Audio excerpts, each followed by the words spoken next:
Our next guest, Mac Rollins, goes by Zen Cop Online, runs a brilliant blog and Instagram account related to trauma, law enforcement, and some of the issues related to surviving violence. He's also an amazing holster maker, and he is our guest. We've been talking online for a bit. Yeah, we have. I've been following you for a better part of a year. We've met each other in person at a training camp pretty recently. Yeah. You have a pretty interesting presence online. On my end, I've kind of evolved my presence online. I used to post a lot of cartel videos and a lot of pretty graphic stuff, specifically to try and kind of bring some attention towards kind of the realities of some of the things that I went through and some of the people that I still have a relationship with who are working in Mexico doing the job that I used to do. And then it kind of shifted into mental health on my end. The whole shock and awe factor of kind of showcasing some of those things and the educational side of showing how to do some of the fieldcraft stuff. And then I went through my process of sobriety and trying to figure out my own kind of mental health aspect. And sharing that has been hard. And kind of like expressing some of the aspects of healing and going through sobriety and going from 1 year during COVID doing a bottoms up challenge. I would do these online live videos where I would just fucking down a beer while everybody was shutting during COVID to not drinking. And kind of doing that publicly, it was pretty difficult. Yeah. Then I started seeing other people in the community kind of like opening up a little bit more about that, including you. And I think that's when I first started kind of following you. Zen Cop is your title on there, which we immediately kind of like put my attention up. Like I'm pretty into reading about all sorts of Eastern philosophies as well to try and kind of figure out my own ideal Mac. But can you tell us a little bit about like how you got started in life? You have a pretty wild story, all in all. So we're gonna kind of ease people into this, but you are currently a California law enforcement professional. Yes. Is that safe to say? Yeah, I work for a sheriff's office in Northern California. We kind of started our conversation around grief. I remember online kind of talking a little bit about some aspects of grief. But before we go into all of that, where were you born? Where you started off your life? Yeah, I was born in San Jose, California. We lived there for about 5 years. Both my parents were teachers, and I think they just got tired of the environment over there, and we ultimately moved to the. What was the environment like? And the area that we lived in, it wasn't great. It wasn't a good part of town, and I think my parents didn't have. There was a lot of family in San Jose for me, and I think it was either my parents or it might have been us first, but we just decided it was too expensive, and I was 5 when we moved. My brother was a baby, and I think they just wanted to raise us in a different part of town. And at the time, Sacramento was still a city, but the outskirts of it were pretty rural. Yeah. There was really nothing out there. I think that's what they were looking for. So they moved out there in around 91. And you and your brother? One brother. He's younger than me, about 3.5 years younger. And both my sons are actually the same, almost years apart to the day. So it's kind of funny to watch them grow up now. But we moved out there to a pretty small town. There really wasn't anything to it. And my dad got a job working at a high school in South Sacramento, and my mom got a job working for a Montessori school. So when we were younger, they were both teachers. They ultimately went on to become administrators in the same school district and stuff like that. So, growing up, it was, I had a really good childhood.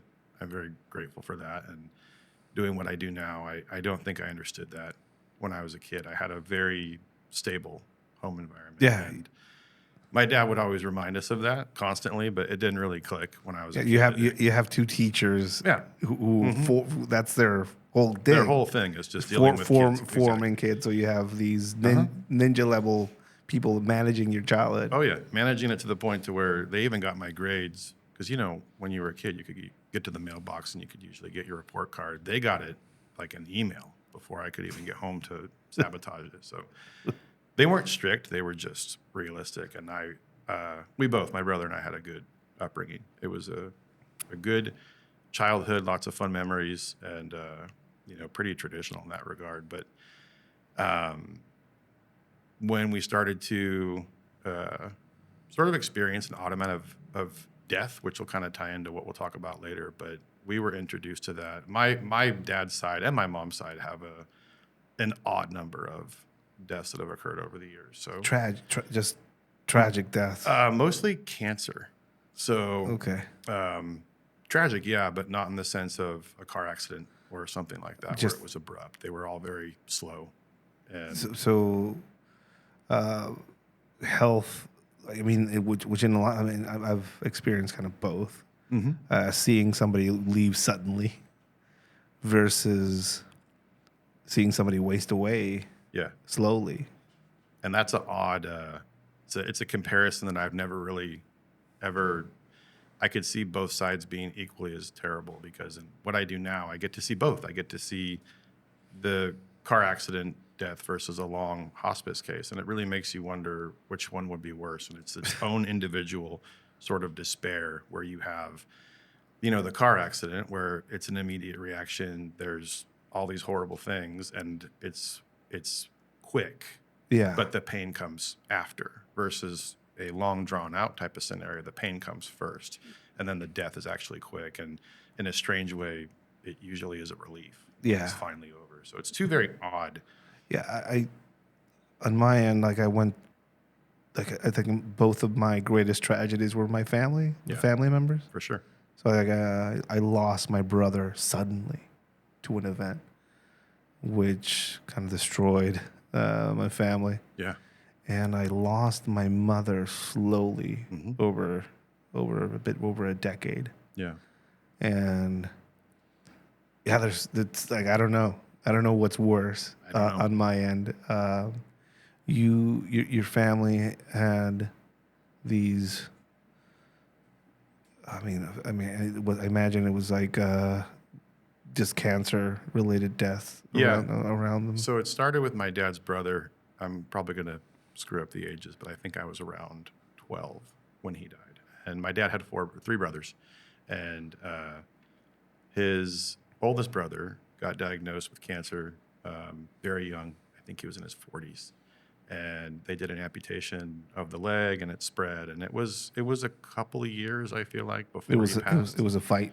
Yeah, and that was it couldn't have happened to all my dad and his brothers are just these great men, and I don't have to say that just because they're family. They really are these amazing people that came from a very destructive upbringing, not on their mom's half, but more on their dad's, and just alcohol abuse and all that stuff. So looking at who they were after the fact always just really amazed me, especially my dad. But when he died, like I remember we would go down. We lived in Sacramento. They lived in Sunnyvale, so it's just outside of San Jose.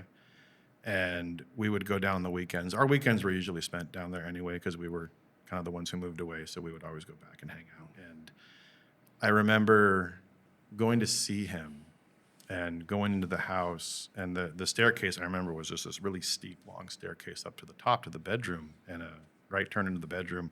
And I remember turning and seeing him. I hadn't seen him in a while. And I was a kid, but my reaction was almost like it really scared me. He looked so sick, so close. The transformation. Yeah, it was like if people have never been around somebody with like this disease, it will consume you. Yeah, not just that, but also some of the medicine that gets utilized, like the chemo and all that, will also. It's like basically your body's trying to destroy itself, and also you're putting more stuff in. And if you saw him, my dad and his brothers were studs. They were just big, strong dudes. It was just so sad. And there's no preparation when you're a kid. No. Like it's like, hey, we're going to go see your uncle. Yeah. And you just walk in there, and you don't know. big dude is now this just kind of a shell of a man. It was really sad. And we left, and I think the following weekend, we were at home again, and my uncle, my dad's youngest brother, called him, and I remember him saying, like, hey, it's getting close. You guys should come down. So we were packing up the car in a hurry, and this is back before cell phones, so it was just a landline, and the answering machine caught it. And I remember we were like halfway out the door, literally, and my dad just sort of stood there in the frame of the garage and listened to the machine, and the machine said, you know, hey, I don't know if you guys have left yet, but he's gone. And that was I saw my dad cry twice. Not that he wasn't afraid to show it, but that was one. And he sort of stood there in the doorway, these big kind of just heaving sobs, and then my mom hugged him, and we got on the road, and we went to the house. Who drove? My dad. That's a man. That's a man. Yeah, I mean, my wife can drive. I drive. Yeah. Like, it's just, I don't not trust women, but it's just, no, I'm driving. Yeah, but it's still, you know, somebody that just lost somebody like that, and like, yeah, get in the car, I'm gonna drive. Yeah, I'm driving. And so we drove in pure silence to the house, and I remember they were still kind of collecting the body, and people wanted to say goodbye. And so that was a very strange introduction to mortality at the age, because for all of us, I mean, and he had 2 kids, my cousins, and I think they were 12 and 9, I think. So just kind of it was just the worst case scenario. And the tragedy aspect of what was what got left behind. And then it becomes obsessive, because we started to think about mortality, and, you know, could this happen to my dad? Could this happen to me, to us? And like, you're a kid, and you're seeing the tragedy unfolding for your cousins. Yeah. And you're like, fuck. Yeah, and you're trying to kind of put it all together. And at whatever age I was, 12 or 13, that's just, I think it was 11 or 12. That was just a lot to kind of digest. My parents did a good job, but I don't think they understood maybe how much we internalized it and just, you know, worried. And you can ask your kids 1,000 questions. They have to answer it in order for you to understand. Yeah, fully. and sometimes kids won't be able to answer you because they don't have the words to it yet. I didn't know how to describe what I was feeling. Yeah. And then a few years later, my uncle, my dad's youngest brother, his son died at 4 years old of a very, very rare genetic disease, and he died during surgery. And that was another funeral, another just kind of hit to our family, where it was just this really horrible, I mean, a 4-year-old of all things. And that was small caskets. Oh, funny you say that. You can ask my wife. It's like this weird, I think it was white. And it was just, and oddly enough, I don't know why I link it to Pet Cemetery. It's that same, where the kid gets hit by the car. Same, like, just, oh my God, so terrible. The visual of a small casket is just like, if you want to communicate a tragedy to anybody, just a picture of a small casket is pretty, something about that is just devastating. It's the worst. I mean, if I had to, this is my own take, but in like the kind of the views of death, and this is just my own takeaways, is that you have what I would consider to be like not as bad to the worst possible. And not as bad, I would kind of lump in parents. I know that sounds weird, but our parents are going to die. They should die before us. And that's just kind of how it's an expected death, right? Grandparents, parents, losing them beforehand obviously is not ideal. That's the natural order. We expect that. After that, I would say, like your brother or sister, losing one of those is horrible, but you know, you'll move on, you'll recover. Behind that, spousal, where you lose your partner, and I think child death is top. Like, it's just the one thing that, no matter at what age it is, it's still like, and I think of my grandma and losing 2 to 4 sons to cancer is like later on, as I became a parent, that became more like real. Yeah, I mean, it's one of the most devastating things that could happen to you as a human being. Yeah, I guess I witnessed it through my parents, like when they lost my brother, and my mom went from being an athlete, community organizer, nurse, just this badass woman, to being robbed blind by Christian organizations and going psychiatric. Yeah. So I don't know, like I think a lot has been said about it, but it's a corrosive event. For sure. It'll consume people. It'll drive people nuts. Yeah. If it's no other way kind of saying it, the pain around it. And as a witness to it, and you're a kid, I can't imagine how multiple events like that will kind of change you. And also just in Mexico, we have a very close relationship to death. Mm-hmm. Like I would party at cemeteries when I was a kid. Day of the Dead would come around. We would kiss the bodies of dead relatives when they would be before they got interred and all that stuff. So I wasn't kind of like foreign to death, but it wasn't. It was never. It was never that close. Yeah. And I think that something changes for you when you're a kid and experience a lot of that. For sure. It definitely does. I can think about kind of the things I was feeling, and then we had kind of a break in death, kind of. But we would go on to lose, I would lose my cousin to cancer. She was 25-ish. These are my mom's sister's kids. And then my other cousin who died when she was, I think, 30, maybe almost 30. I'm going to get these ages wrong. But and then even my cousin's daughter who died recently, she was 16, and it's all cancer. So I don't know if we're just completely screwed up or what, but I've done a lot of research into what all these, there's all different kinds of things that can happen over the years. And my dad died when I was 21 to cancer as well. So it was just this very consistent, like, and I remember as I got older. It's like this invisible force around you that is just basically just taking people. Yeah. And then when people started to die internally, we had a homicide that occurred at work where a deputy was killed. And it was so weird because it's all the same shit. And the way that I can put it like into a sentence is once the dust has settled, it's this combination of crying, laughing, and coffee. It's the smell. And that's usually what happens. People sort of gather, and people have been awake for a few days. So there's that smell of just kind of stale coffee and people just laughing, sharing memories, and then crying. And that's like the one thing that I've seen just as the years have gone by, just people doing that. You mentioned these multiple deaths around your family, cousins, aunts. You're 21 when you lose your dad. Yeah, it's 21. And you go through all these. Again, they're tragedies. They're sudden. Some of them are lingering ones. When did you find out about your dad?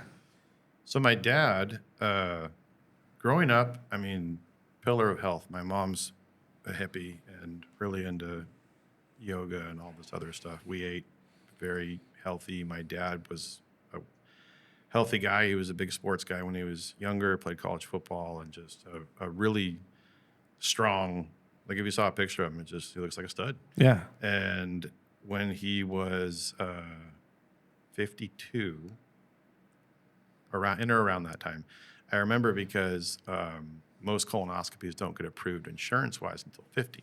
And there wasn't any major issues on his end, pathology-wise, for the family. His brother's cancer was different. It wasn't something that could have been like a genetic thing. So he finally went in to get his colonoscopy, which most guys put off because they don't want to do it, and it's invasive. And just so everyone knows, I've had 3, and it's not as bad as you think, and you get to get all doped up and pass out. You wake up and you get to smash a bunch of food afterward, but it's not that bad. But on that note, when I was 28, 29, I had my first colonoscopy, and there were 6 precancerous polyps removed. So had I not had that, I would have eventually gotten colon cancer. Yeah. So if you think it's a possibility, if it's in your family history, just get it done. It doesn't take much. You just have to be a little persistent with the hospital and the insurance stuff. But so I was moved out. I was living in Midtown Sacramento at the time, and my girlfriend at the time, we had an apartment down there, and it wasn't uncommon for me to go home on the weekends and hang out or whatever. I usually went over there and stole food or did laundry or something and went back home. And my dad, he called me. And I remember this wasn't weird. He just said, "Do you want to do dinner on whatever day?" Yeah, sure. And he said, "Come over around this time." Cool. And so I go over to the house, and I was by myself. I didn't bring my girlfriend. And I remember he's like, let me talk to you for a second. And we went over to the dining room table, which is separate from the kitchen. And that table was usually for like holidays or if we were in trouble or something we're going to have a talking to. And I remember thinking, whatever this is, I'm an adult. Obviously, I can't get in trouble anymore. And we were sitting there, and he said, I just want to let you know that I went to the doctor, and I had my colonoscopy, and I didn't know what that was. What's a colonoscopy? He goes, well, it's when they shove a camera up your ass, and they look for cancer. I said, oh, how was that? He goes, well, not good, because they found something. And I said, okay, do we know much about it? He's like, no. He's like, I just know that it's cancer, and they're going to do some tests, and we'll figure it out. And I said, okay. And I remember what he said. He said, I'm going to be okay. And I remember just going like, yeah, of course you are. You're my dad. You're going to be fine. And that was kind of it. It was a very just like, my dad was a very kind of straight shooter guy. And to this day, I still think, my mom tells me this all the time, I really think that he was just like, no, fuck that. I'm going to beat it. Like I can beat it. I'll figure it out. And, no big deal. Doesn't want to freak us out. And so I go home, and I remember I walk in the door, and I was kind of like, my dad has cancer? And she was like, what? And I said, yeah, it's colon cancer. I don't know if that's bad or what. And this is before smartphones. I still had a flip phone, so I had to hop online and like Google. And if you really want to freak yourself out, Google cancer shit. And so I Google it, and if you don't know or understand, it's very hard to read the percentages and likelihood of survival. It's like within this much time, percentages within 5 years. Does that mean he lives 5 years and he's good, or does he die in 5? So I just kind of got lost in the shuffle. And my dad called me maybe a week later, and he's like, yeah, it's stage 4, so that's bad. And I was like, okay, that's bad. And they started doing chemo. This all happened in 1 year. So it got discovered, and he was dead within a year, maybe a year and change. And so the doctors recommended doing chemo. They did 2 surgeries. Both surgeries, I think, made it worse. I mean, it's a game. It's kind of just like a roll of the dice to see what's going to work and won't. And the big thing with colon cancer is if it's aggressive and has it spread. And so I think they figured out pretty quickly that it was spreading. And towards the end, I want to say it was attacking his liver, his lungs. So it was just all bad. And I remember I would go home, and he would look different I wouldn't see him for 7 days, and he would just look physically different. And just getting consumed. Yeah. And my uncle, his brother, is a doctor. And I remember him pulling me aside, and he said, and he didn't mean it like in a bad way. I could tell now I know what he was saying. He said, you got to spend more time with your dad.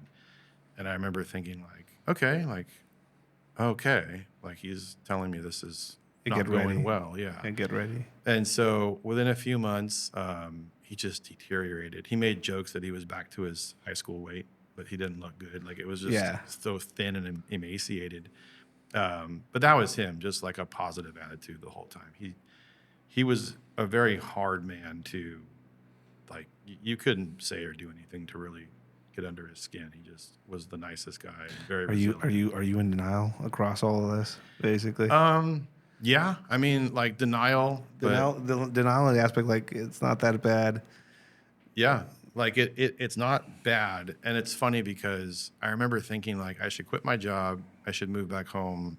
And my dad would have said, absolutely not. Like, no, you're not doing that. And he would have been right. But at the same time, I don't live with regrets. I really try not to. But the one regret that I have is probably not spending more time with him. Yeah, after losing somebody like that, you think back on it. There would never be enough time to kind of fill that. No, never. Even now, like I would do anything for 5 minutes, but in that 5 minutes, what would I really accomplish? I don't know. I don't know if I'd be able to even have like a rational thought. Yeah. In my dreams, it's weird because I don't care. Like in my dreams, we'll talk, and I'm just like, hi, and it's like, hey, and it's just it's so weird to have those dreams and be so nonchalant about it. But I wanted to take this opportunity to thank each and every one of our Patreon members for their generous support. It's the only way we can bring some of these amazing people behind the microphone and have some of these amazing Midnight of the Soul conversations for you guys. If you're not already a part of the Patreon community, please consider joining us. We have our giant online training catalog for you guys to have access to, as well as some exclusive Sneak Reaper Industries merch drops for you guys at the Dead Drop tier. I would also like to thank the company Sneak Reaper Industries, one of our main supporters, and a company that provides some of the most amazing urbanware, survival specific, and cutlery out there. Your support not only makes this show possible, but also supports some of the charities that we run, including the Fighter's Kitchen out of Puerto Escondido, where we're supporting some up-and-coming fighters under the tutelage of Eddie Farrell. Thank you for your support, and again, please consider joining us on the Patreon. And now back to the show. It's I have a shit ton of regrets. For me, thinking back on specifically on around my mom. My mom was psychiatric for the last few years that she was with us. Yeah. So I could never, even if I wanted to, have some of the conversations that I wanted to have with her. Psychiatric, like she just wasn't. She was erratic, and I can every now and then she would have these moments of lucidity. She had one the day before she left us. Yeah. She had this full day of lucidity. She, like, out of nowhere said, hey, like, I would stay with her and my dad because she would leave. She would try to escape the house and just wander. She did that a few times. The last day that she was with us, she asked to take some pictures with my kid.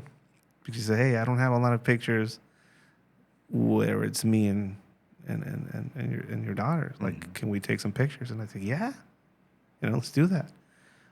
She bought her a little white dress, and she took her in the backyard. And her whole thing was that she wanted to take some pictures with her and have some where it was just my daughter, right? So she was like directing her.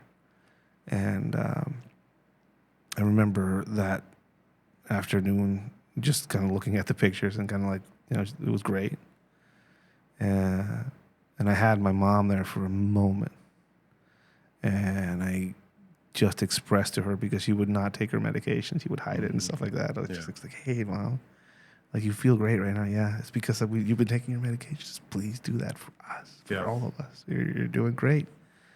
And she says, I'm trying, but I can't control it sometimes. She said, it feels like I'm in a car and I can't move the steering wheel. And I've been there myself before. Like, I know what that meant. Yeah, it's a good analogy. She says, like, it's like I'm in a car, but I can't work the brakes and I can't work the steering wheel. Just going. Like, and I'm not doing it on purpose. Mm-hmm. And I saw that pain in her eyes where she was like, it's like she wasn't in control. Yeah. And she left the next day. And when I have dreams about her, like when I'm trying to talk to her, it's always I never, like, I have 1,000 things I want to say, but it's always like, hey, what's like you're seeing a cup of coffee. Yeah. Like you talked an hour ago. Yeah. Yeah. And it's strange. And I was like, I have that unresolved feeling around her and that loss, because I was also in a denial state. Mm-hmm. Like, I had, and also I just never had any grief counseling or any tools around losing anybody. Mm-hmm. And at this point, I'd lost many people, like, close to me. You have this experience with your father of, having lost a lot of family members, and now you lose him. Like, are you aimed at anything specific as far as your life and what you're going to do with it, or is this nebulous? Are you nebulous as shit when that happens? That was the hard part, because I didn't really understand it. At the time, I was kind of just like, I'm not sure what I'm going to do. I had a motorcycle. I thought I was pretty cool and just working, and I'll figure out. My dad was always very like, what are you going to do for a career?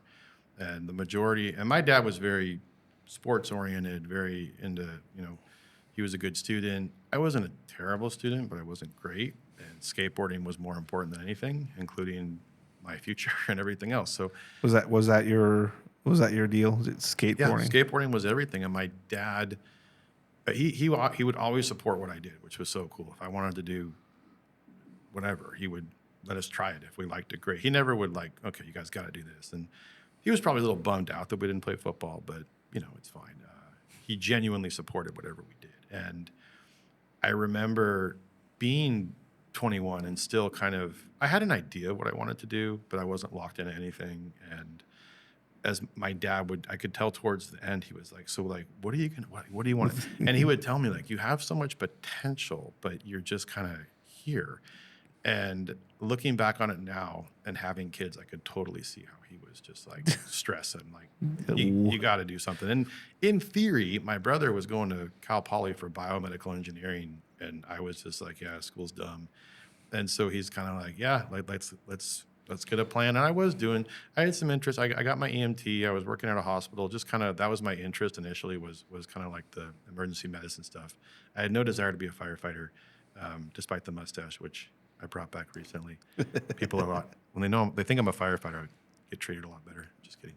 I mean, you don't have to worry about anybody spitting in your food, So I was kind of just dancing around a bunch of stuff, and I know that gave him a lot of anxiety. And when he actually died, that was if you want to talk about, you referenced the spider bite earlier with Spider-Man. For life, that was the bite for me.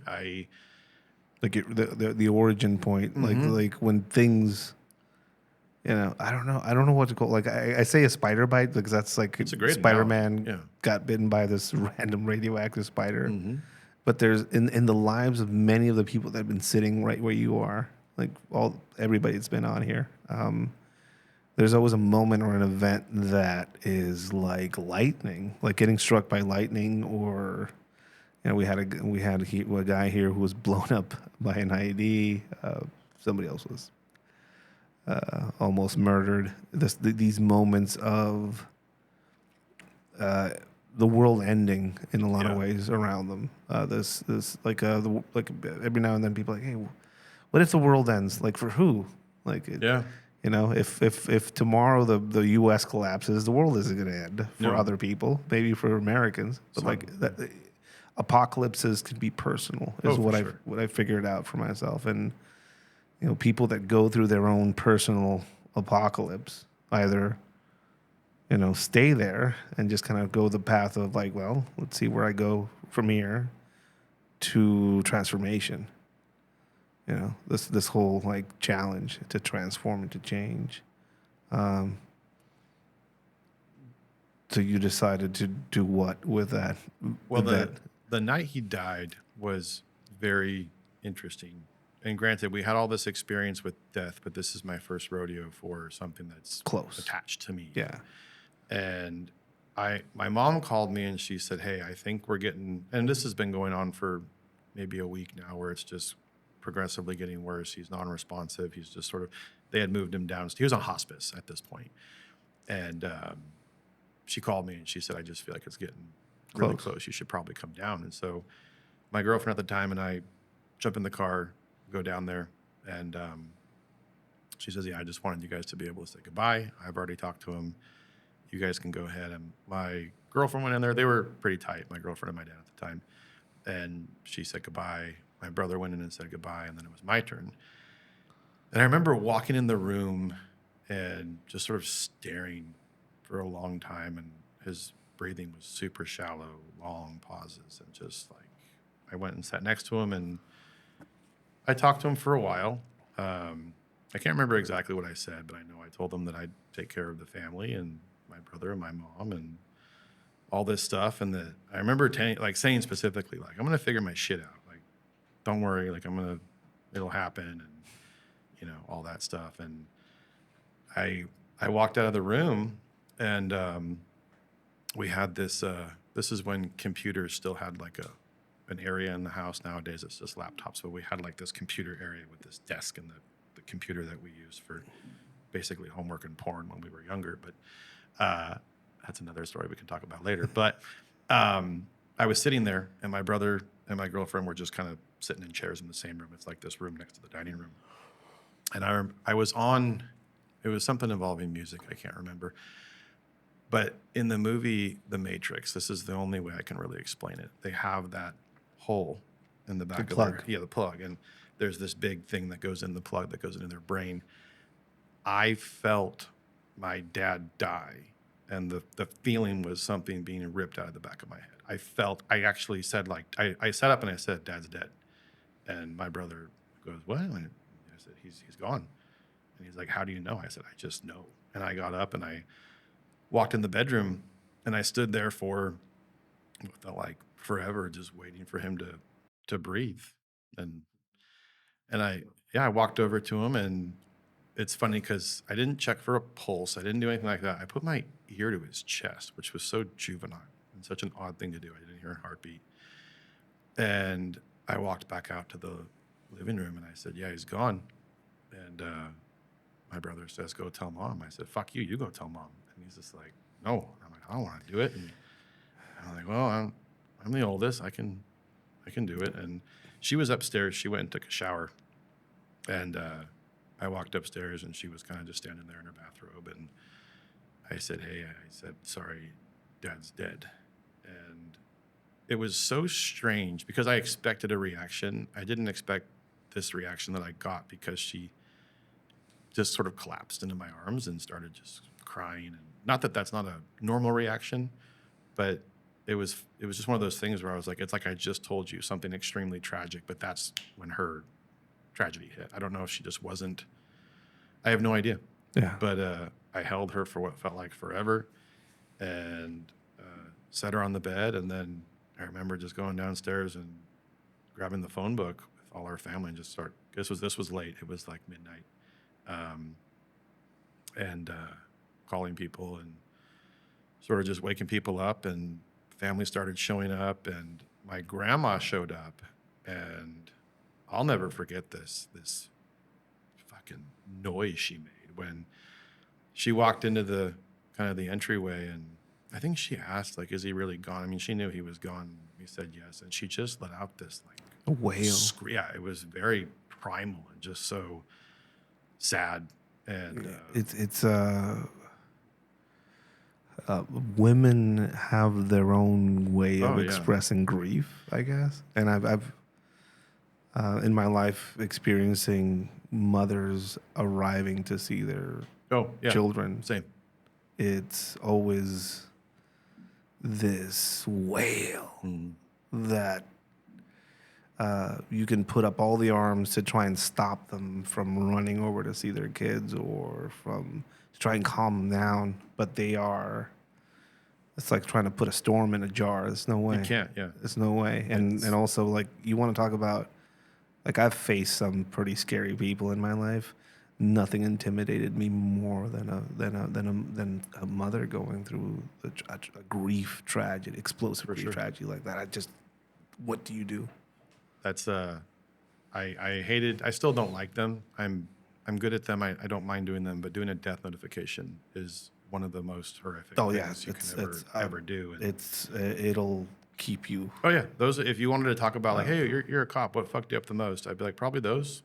Yeah, probably those. Like, just what do you do? And also, for me, it's like some of death notifications when I was young and I didn't have any experience doing how you presented it, how you talked, and I didn't have anybody tell. Like the older guys just said, like, "Hey, you do it," and go new guy, go fucking ruin this person's life, and hopefully you do it right. Yeah. What changes for you then? I mean, you were kind of aimless when this tragedy happened, and now you're. I kind of just, I started to, everything's kind of subjective, or I guess dispositional where you are. And oddly enough, my brother, who's sober right now, but he was an alcoholic for a long time. My mom, to everyone. Everyone's going to have their own, I guess, takeaway from what happened. For me, I kind of just had to start growing up, and like not that I wasn't, I had my own place. I was working, but I needed to like do more. I needed to kind of man up and be there and be responsible. And, yeah, it just sort of made me, I got a better job. Then I started thinking about career stuff and what I wanted to do. And law enforcement eventually came along, but within that period, my relationship sort of fell apart with the girlfriend I had at the time. And if I'm being completely honest, I think she probably stuck around longer than she should have because of my dad. So that fell apart. That was another huge, it just kept one thing after another.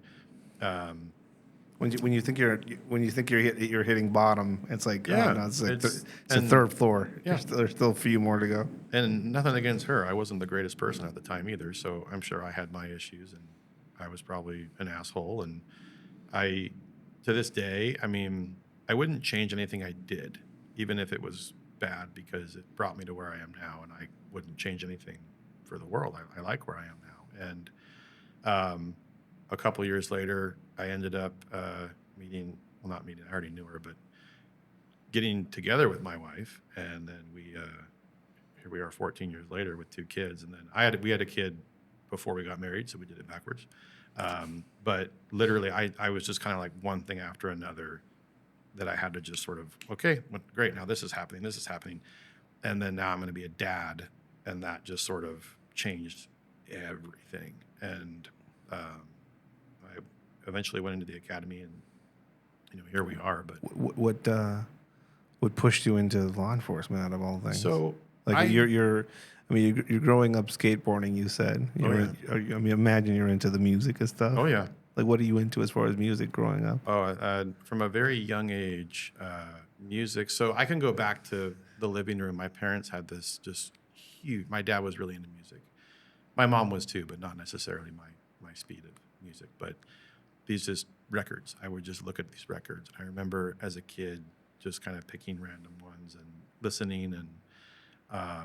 But I mean, the whole aspect of fuck the police in some. Oh yeah, well that never really came up. Like I always had kind of like I never hated the cops, even as a skateboarder. Like most of the cops though were so cool. It was county at the time, and they were chill. They didn't give a shit. Not here. Not up here. No. Not here. No. Fuck. The I was lucky. They were cool. They'd be like, all right, you get 2 more attempts, and then you're done, man. Yeah. But they were chill. I never really had a problem with authority, and even in the music scene, which my dad also was like, again, really supportive of like what I was into. And I remember I took him to go see Anti-Flag in, I think I was like in sophomore year. And my dad went with us. He's like, yeah, I'll go, whatever. And he sat through the whole show, and he drove all of us back, and he's just like laughing. And we're like, what? And he like, we're talking about all the cool stuff they had. And he goes, it's a tax write-off for them, right? And we were like, what's a tax write-off? And he tells us, and he's like, all this fuck the system bullshit. These guys are... whatever. You guys will understand someday. And we were like, no, we won't. Like, we won't conform. You don't know. You don't understand. But music stuff, what really sort of got my attention when I was a kid, the town we lived in was super small, and there was a video store, the one. This is before Blockbuster or Hollywood, and they had this like dirt bike video. It was called Krusty, Demons of the Dirt. Okay, yeah. And I think his name was Seth Enslow. I think I wasn't a motocross guy, but it was just what we got. And the song that came on, I remember I was just like, what the hell is this? This is insane. And I was probably in 5th or 6th grade at the time. And back in the day, you used to have to go to the credits to see what song was what. So I go to the credits and I see White Zombie Supercharger Heaven. And I go, cool. We're going to Tower Records this weekend. And so I spin it to my mom, like, hey, we're going to the music store. She's like, yeah. And this is when parental advisory labels were. Yeah, they started showing up. Yes. This is like the mid '90s, right? This is probably 95, 96. Yeah. I remember seeing them like on the Marilyn Manson. Yes, it was on everything. Holy shit. And if it was on there, you couldn't buy it. And so we go to the record store. I'm just like, she's like, what are you looking for? I was like, I don't know, nothing in particular. And I go find it, and I see the album cover. And I go, oh, fuck, like this has got like tits on it and swear words, and it's all satanic. And there's no fucking way I'm gonna buy this thing. So I was like, did you find what you want? Like, no. And so we started to get smart, and we would record stuff on the radio. Like it would be edited, but you could hit record. And that's when music became an interest. And then I would say after that, what was really cool about that, though, is it eventually became Rob Zombie. And in 7th grade, I asked my dad, I said, I really want to go to this concert. Can you take me? And he's like, okay, what is it? I said, well, it's Rob Zombie and Korn. It's a Family Values tour. Dude. And he's like, I remember Family Values. I sure. remember that era. Yeah, we can go. It's Dragula era, right? Yeah, it was Dragula. Dragula That era. album had dropped, and it was Korn was the headliner, oddly enough. Zombie opened, and there was a band I think called Videodrome that was the first opener. But it was on a weekday, and I came home from school, put on whatever I was going to wear. My dad comes home from work, and he's a teacher at the time, and all he does is take off his tie. Doesn't change. He still wears his Dockers and his tucked-in shirt. And we hit the road. We got some food, and we get to the parking lot. And my dad, like, he's not a stranger to concerts. He went to all kinds of concerts when he was younger. You know, he's used to the tailgating and but this was a new style, and just lots of just like White Zombie fans and lots of a lot of Janko jeans. Yeah, in that. lots of satanic shit, weed, chains, and just like chain wallets. Oh yeah, all of it. And so spikes. Yeah, the whole nine. Oh, yeah. And it's just kind of like, it's not a culture shock because he's a high school teacher. So he didn't really have a problem with that. What got interesting is people started to recognize him from school. And they were like, oh, Mr. Mack, you're here. Like, oh, how's it going? And he's like, good. Like, oh, we didn't know you liked this band. And we go and we get our seats, and they're decent seats. I was really excited. The opener starts, Rob Zombie starts, and it's just nothing but Charles Manson on like the Jumbotron. And my dad was like from the Mansonoid, his childhood and stuff, or teenage years or whatever.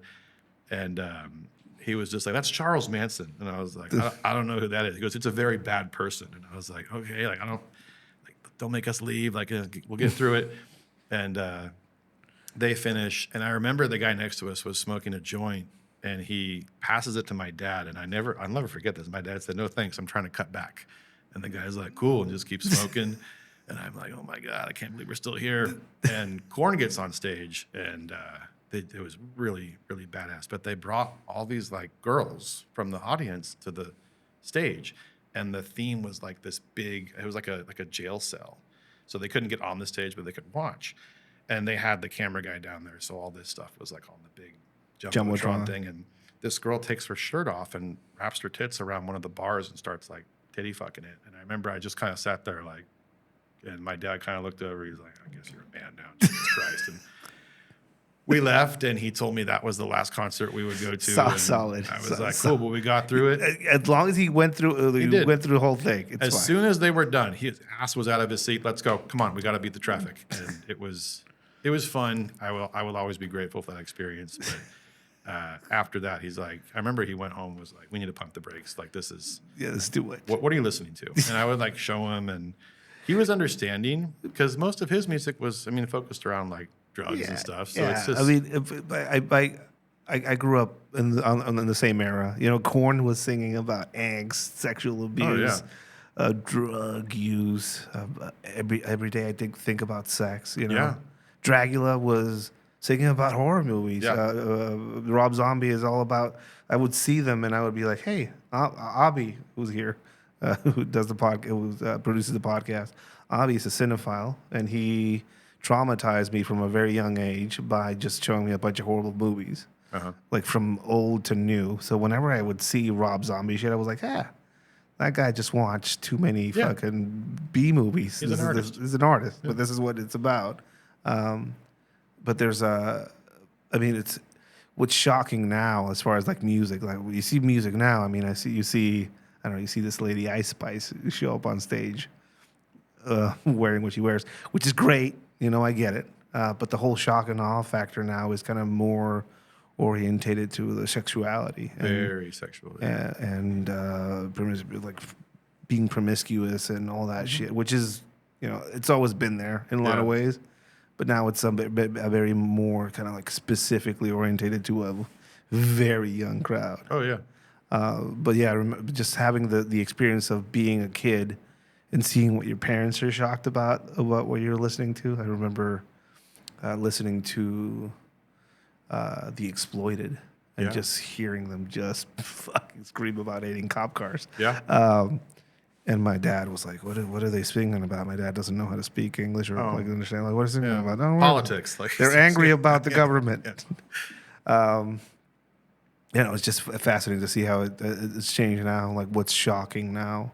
Yeah, music's different entirely. I feel like there's not a lot of art attached to it and more shock. And back when we were younger, you could hear a song and, you'd want to read the lyrics. You'd open up the little pamphlet. And if you were a true fan, you'd read it and kind of, okay, that's kind of neat and whatever. And it just sort of depended on the genre. But I mean, even for our parents, the Black Sabbath was considered like really evil music. The Beatles was considered satanic. Yeah, look at their hair. Look at their hair. It is kind of funny, but the music scene, I'll never forget it because it really was like it went hand in hand with skateboarding, but it was a safe place for kids to be, and the scene.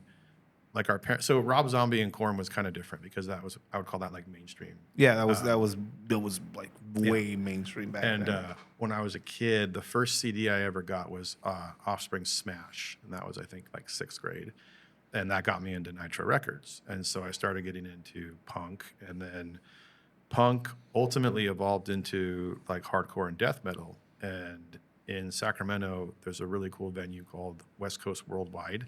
It's 4 times the size as this with the same ceiling. It's not a huge place. It looks more like what used to be a business. And there's a band called The Hoods, and they're from Sacramento. And Mikey, who I haven't seen in a long, long time, was just kind of like this patron saint of hardcore. And we would, once our parents figured out, so I was also straight edge when I was in high school, which helped trust for my parents because I explained what it was and rolled with it. And I was straight edge for most of my adolescence. And we would go to these shows, and I remember my dad like went to drop us off once, but we were also driving too, but he just wanted to see where we were. And I remember like Mikey came out and introduced himself and, hey, how's it going? Cool. And this is who's playing. And it was really chill. Like there were some assholes and weirdos there, but the scene itself was so welcoming. And you could see the same thing for like the skateboarding scene, the bodybuilding scene, the motorcycle, all these things that appear to be this very coarse, rough, but they're the nicest people. Yeah, once you're past that door. Yeah, and the hardcore scene was the same way. And,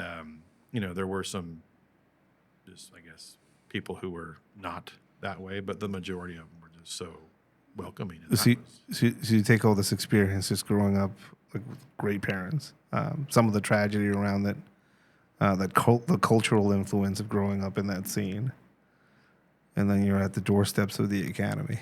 Yeah. Odd man out for sure. Like in this career field, I think I've met, when I say guys like me, like upbringing, music, it's a small handful. And one of my best friends, he works at a different office where I work, but I didn't know him very well, and we didn't really know each other. And one day the snow was so bad, I couldn't park my car. This is at the old range we used to have. It was pretty out there in the sticks, and he had a truck. I had a Honda Accord at the time, and he pulled up. You need a ride? I was like, yeah, sure. And I get in his car, and on the dashboard is this like a army man, that size, but it's Satan. And I said, what is that? He goes, oh, that's Satan. I said, neat. And he's kind of looking at me, and we go park, and just kind of, if you don't know him, he's a man of very few words until you get to know him. And when we were done at the range, I said, what kind of music do you listen to? And he says, oh, I listen to metal. And I said, what kind? And that's when he just kind of stopped and looked at me. And he said, give me your phone. And he opens up my iTunes, and we have been best friends ever since because it's so rare to find someone. And then, of course, we like, oh, if you're at this band, if you're at this band. And in my entire office, there's only a few of us who really like that music. It's outlying shit. Like people that usually end up in that career, that's usually not their background.